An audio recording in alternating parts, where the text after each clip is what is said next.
Hello friends, I am Aprati. Welcome back to our channel plants space. Banaras trip series में आप सभी का स्वागत है। बनारस की सुबह बहुत जल्दी हो जाती है, तो हम अपने होटल से तैयार होकर निकल पड़े काशी विश्वनाथ बाबा के दर्शन के लिए, क्योंकि कल हमने काल भैरव बाबा के दर्शन कर लिए थे और आज सुबह सुबह हमें काशी विश्वनाथ बाबा के दर्शन करने थे। तो नंदी चौक से होते हुए काशी विश्वनाथ द्वार की तरफ से हमने दर्शन किए और दर्शन के बाद हमने किया पूड़ी, आलू की सब्जी, जलेबी और चाय का नाश्ता। हमने गेट नंबर 4 से दर्शन नहीं किए, हमने काशी विश्वनाथ द्वार की तरफ से दर्शन किए। आप उधर की तरफ से भी दर्शन कर सकते हैं।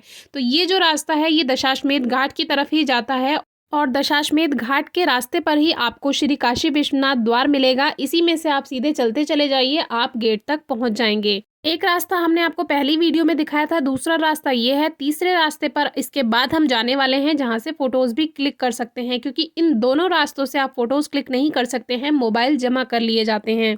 काशी विश्वनाथ आए और बाबा के साथ फोटो क्लिक ना हो, ऐसा तो हो ही नहीं सकता, तो वो भी क्लिक कराना जरूरी था। उससे पहले रास्ते में हमें खूबसूरत फूल दिखाई दिए, तो हमने यहाँ से सफ़ेद कुंदा के फूलों की माला ली, जिसको ये मोगरा बोल रहे थे। तो हमने इनको बताया कि ये कुंदा है, तो एकदम से बोले अरे हाँ ये कुंदा है, आपको पता है। तो इनको ये नहीं पता था कि हम प्लांट्स स्पेस से हैं, हमें सब पता है। ये जो लाल कलर के फूल थे इनके पास, ये गुल मेहंदी यानी बालसम के थे, गेंदे के फूल थे, चांदनी के फूल थे, गुड़हल के फूल थे, लेकिन यहाँ बेला या मोगरा नहीं था। ये कुंदा के ही फूल थे, क्योंकि सर्दियों का समय आ गया है और कुंदा के फूल इस समय बहुत ज़्यादा मिलते हैं। बेला या मोगरा अब नहीं मिलेगा, क्योंकि सर्दियां आ गई हैं। अगर कहीं बाहर से मंगाना हो गर्म इलाकों से तो मंगाया जा सकता है, लेकिन इजीली अवेलेबल कुंदा के ही फूल हैं। तो अब हम आ पहुंचे हैं दशाश्वमेध घाट पर, क्योंकि हमें बोटिंग भी करनी थी। घाट पर जाते समय राइट हैंड पर आपको ये 10 अश्वों वाली जगह देखने के लिए मिल जाएगी। तो अब हम चलते हैं आगे, क्योंकि बोटिंग हमें थोड़ा जल्दी ही करनी थी, क्योंकि जो व्यू होता है वो या तो सुबह में अच्छा आता है या फिर शाम को और रात में अच्छा आता है। रात में तो आपको घाटों की सुंदरता दिखाई देगी जगमगाती हुई, लेकिन अगर आपको नेचुरल व्यू चाहिए तो वो सुबह या शाम के नंबर में आप बोटिंग करें। दोपहर में सूरज सर पर होता है, सीधा होता है, इसलिए इतना अच्छा व्यू नहीं आ पाता है। तो आप सुबह या शाम में ही बोटिंग करें तो ज़्यादा अच्छा है। तो यहाँ से व्यू कुछ इस तरह का है कि जिन्हें स्नान करना था वो स्नान कर रहे थे, बाकी बोट्स बहुत सारी थी और व्यू कुछ इस तरह का था। तो हम सुबह 5 बजे दर्शन के लिए उठ गए थे और 6 बजे हमने दर्शन भी कर लिए थे। उसके बाद हमने अपना चाय नाश्ता किया, इधर उधर थोड़ा सा घूमा और फिर अब हम आ गए हैं घाट पर। मान महल घाट से ही हमने नाव बुक कर ली थी और ये जो महल है इसके बारे में भी आपको एक बहुत अच्छी वीडियो देखने के लिए मिलेगी, इसीलिए हमारी बनारस ट्रिप सीरीज़ के साथ आप जुड़े रहिएगा। आपको बहुत अच्छी अच्छी जगह हम दिखाएंगे। तो यहीं से ही हमने फैमिली के साथ अपनी पर्सनल बोट कर ली थी और अब हम निकल चुके अपनी पानी की यात्रा के लिए। पानी की यात्रा से पहले आपको बहुत सारे इंस्ट्रक्शंस दिए जाते हैं कि नाव से हाथ बाहर ना निकालें, ज़्यादा नाव पे चला फेरी ना करें, क्योंकि सही भी है, पानी जो है पानी के साथ खिलवाड़ नहीं करना चाहिए। हमारी वाली ये जो बोट थी ये इंजन वाली थी, यानी इंजन चलाकर जो बोट चलाने वाले थे वो एक साइड में बैठ गए और हमने यहाँ पर हाथ से चलाने वाले भी एक दो नाव देखी थी, लेकिन ये नहीं पता कि वो बीच में जाती होंगी या नहीं। तो यहाँ से ये बैठाएंगे, आपको पूरे घाट दिखाते हुए चलेंगे और फिर वहाँ से मोड़कर वापस से मणिकर्णिका घाट की तरफ को ला करके ये आपको जो कॉरिडोर है वहाँ तक छोड़ देंगे। जो काशी विश्वनाथ कॉरिडोर है, हम वहाँ पर उतर गए थे। पहले ही आप तय कर लें कि आपको कहाँ कहाँ कितने घाट पे जाना है, कितना प्राइस है, पहले ही आप तय कर लें, क्योंकि जो इनका प्राइस होता है वो डिपेंड करता है सीज़न पर और कितने लोग हैं, कितनी भीड़ है उस पर। जब सीज़न होता है तब बहुत महंगी महंगी बोट का प्राइस रहता है और जब सीज़न नहीं होता है तो बोट का प्राइस कम भी हो जाता है, जब लोग नहीं मिलते हैं। बाकी शायद ललिता घाट पे हमने देखा था, एक जगह बोर्ड लग रहा था कि जो नाव का प्राइस है वो क्या है, वो हम आपको यहाँ पे मेंशन कर देंगे, आप देख लीजिएगा। और बाकी घाट घाट होते हुए हम पूरा चलते रहें। और एक बात का ध्यान रखिए, अगर आपको सभी घाटों के नाम जानने हैं तो जिस बोट पर आप जा रहे हैं उनका जो नाविक है, यानी जो इसको चला रहा है बोट को, उससे ज़रूर बोलें कि आप घाट के नाम भी बताते चलें, या कुछ एक्स्ट्रा बात अगर जाननी है तो आप उनसे पूछ सकते हैं। बाकी सामने आप देखिए हाथ से चलाने वाली नाव, यानी कि जो चप्पू से चलती है वो वाली नाव भी यहाँ पर आपको देखने के लिए मिलेगी, और सामने जो मोटर वाली होती है वो भी आपको बोट देखने के लिए मिल जाएगी।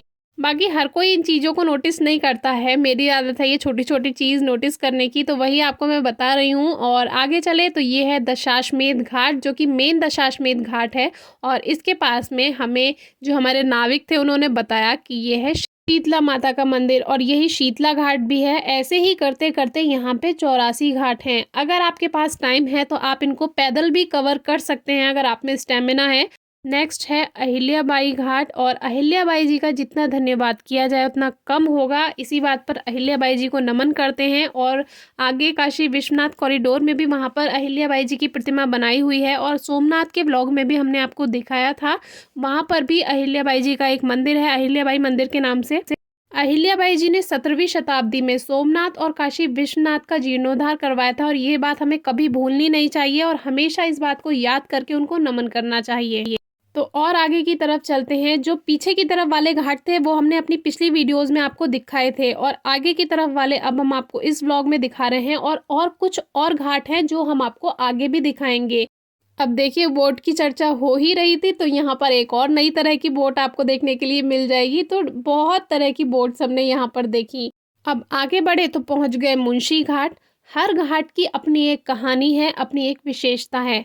84 घाट हैं। हम बात कर रहे थे कि स्टेमिना हो तो आप 84 घाट पैदल तय कर सकते हैं, लेकिन स्टेमिना के साथ साथ होना चाहिए समय, जो कि बहुत कीमती होता है। तो पैदल चलने से अच्छा है कि आप नाव से हर घाट को देखते हुए चलें, उसकी सुंदरता को महसूस करें।